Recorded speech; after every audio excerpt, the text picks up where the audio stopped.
Buen día, mi nombre es José Luis Cantacutipa y voy a explicar sobre las leyes físicas que se mencionan en el video de inducción electromagnética. Básicamente se mencionan dos leyes, la ley de Faraday y la ley de Lenz. La ley de Faraday expresa que una fe inducida es igual a la disminución de la tasa de cambio del flujo magnético a través del tiempo. Eso se expresa esquemáticamente en la figura. Un campo magnético no constante que que atraviesa una sección transversal de estas espiras, induce una corriente eléctrica y a su vez induce ¿no? Una diferencia de potencia. Por otra parte, la ley de Lenz expresa, ¿no?, que la corriente inducida por este campo magnético, esta corriente inducida induce también que un campo magnético inducido, ¿no? Circula por esta espira e induce un campo magnético, ¿no? Pero este campo magnético debe estar en dirección contraria al campo creciente. Esto porque si no rompe la ley de la conservación de la energía, dado que si esta corriente eléctrica inducida induce un campo magnético en la dirección del campo magnético creciente, este campo magnético lógicamente va a crecer y va a generar otra corriente eléctrica inducida mucho más grande, generándose un bucle, ¿no? Un bucle infinito.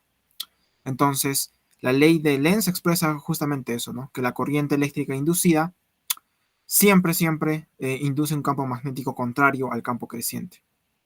Y finalmente, esta ecuación expresa, ¿no?, que el rotacional del campo eléctrico es igual a la disminución de la tasa de cambio del campo magnético con respecto al tiempo.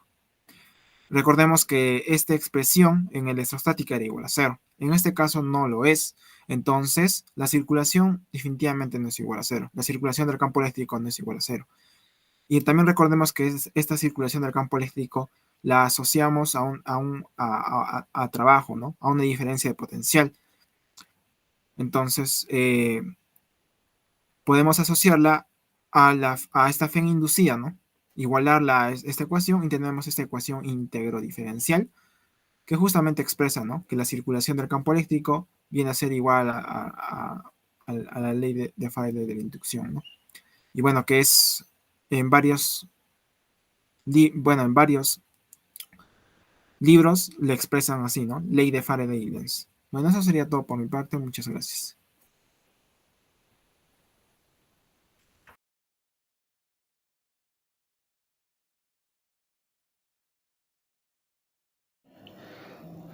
Bueno, continuando con la exposición, voy a comentar sobre la parte que más me impresionó del video, ¿no?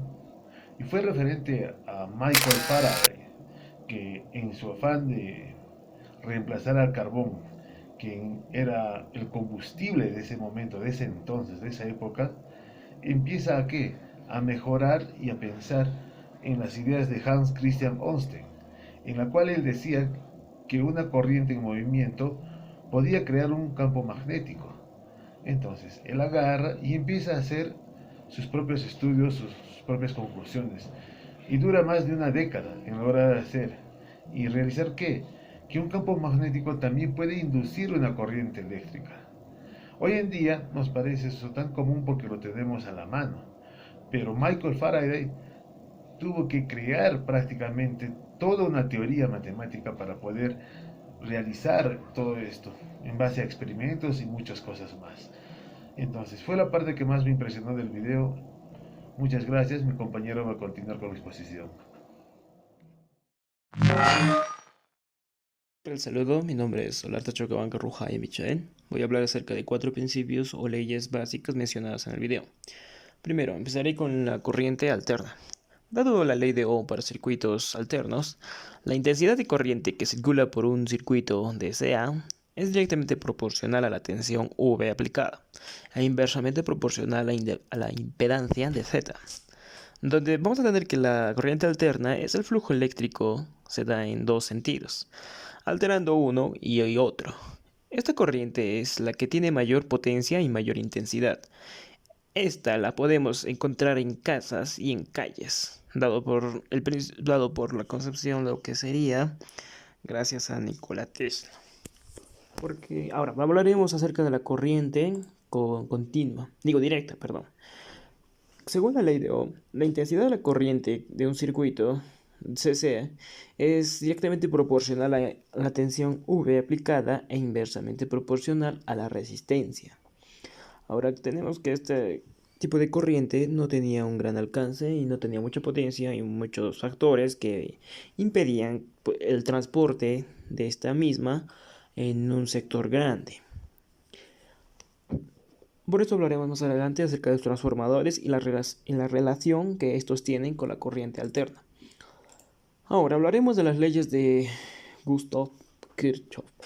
Bueno, la ley de nodos o primera ley de Kirchhoff menciona que en cualquier nodo la suma de las corrientes que entran en este nodo es igual a la suma de las corrientes que salen.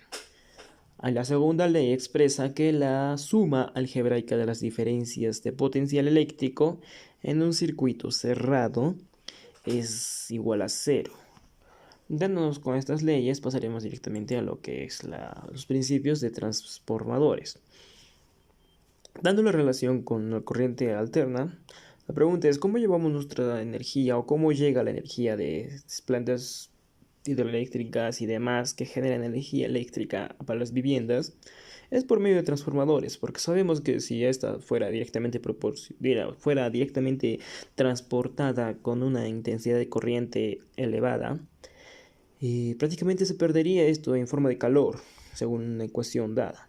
El cual, lo que se hizo con estos transformadores es de que la intensidad de corriente bajase y el voltaje subiese, para lo cual no hubiera mucha pérdida en forma de calor. Y una vez llegando a sectores públicos y prácticamente urbanos y muchos lugares no fuera de la ciudad, es donde tienen transformadores y llega la corriente, el cual eleva la intensidad de corriente y el voltaje va a ser inferior al inicial. Y con estos principios de transformador es que tenemos la energía accesible en cada casa y hogar y muchos lugares muy alejados de las plantas de energía. Gracias. Mi nombre es Rosalinda Merma y yo voy a responder la pregunta de qué ley o enunciado es más importante para usted y por qué. Bueno, el enunciado más importante para mí que se mencionó en el video fue el enunciado del principio de la corriente alterna. ¿Por qué? Porque si bien es cierto, antes de la llegada de este tipo de corriente al mundo, en el mundo ya existía la corriente continua.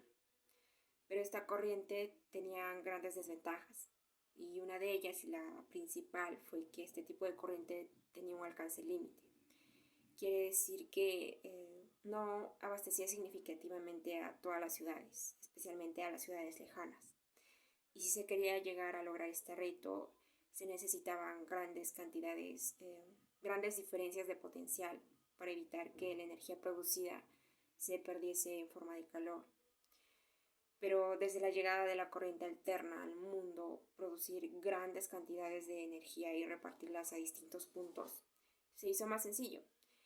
Y es esta la razón por la cual yo considero que es muy importante conocer el principio de la corriente alterna, porque es la forma en la cual la electricidad llega a nuestras casas. Gracias.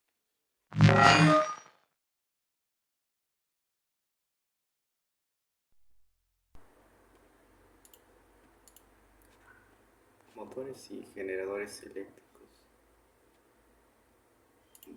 Bueno, normalmente los generadores eléctricos reciben energía mediante trabajo y la transfieren al exterior por medio de una transmisión eléctrica.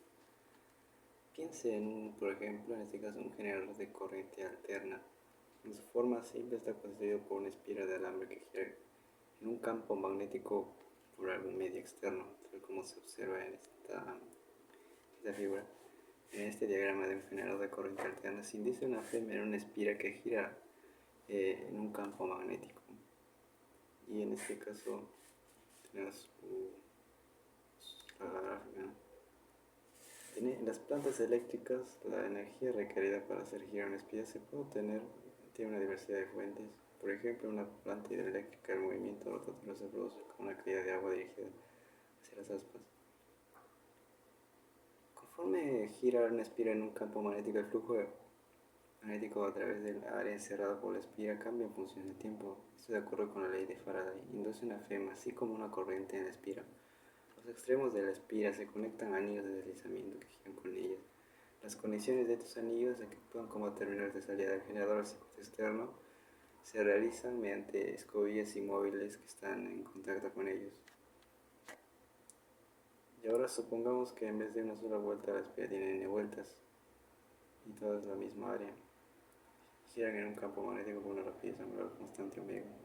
Si θ es un ángulo formado entre el campo magnético y la normal al plano de la esfera, como ocurre. El flujo magnético a través de la espira para cualquier instante es igual a B por A por el coseno de omega t. Y a partir de la bola inducida, que es igual a para n vueltas, derivada de forma con respecto a menos n, la derivada de forma con respecto al tiempo. Y de esta manera podemos derivar reemplazando el flujo anteriormente dado. Y podemos obtener la F inducida, que es n por el área, por el campo magnético, por omega por el seno de omega t. Este resultado indica que la F varía de forma senoidal en función del tiempo, tal como, bueno, se muestra en la gráfica, ¿no? La gráfica y también bueno, en este caso que esto sirve para ayudar en las plantas hidroeléctricas, donde la energía potencial del agua es almacenada en la presión de la energía cinética durante su caída por los tubos. Esta energía se usa para hacer girar una turbina. Es una máquina que convierte la energía mecánica del fluido mediante movimiento giratorio. Este le imprime aún más ruedas paredes y su movimiento de rotación se transmite al generador, produciendo corriente eléctrica.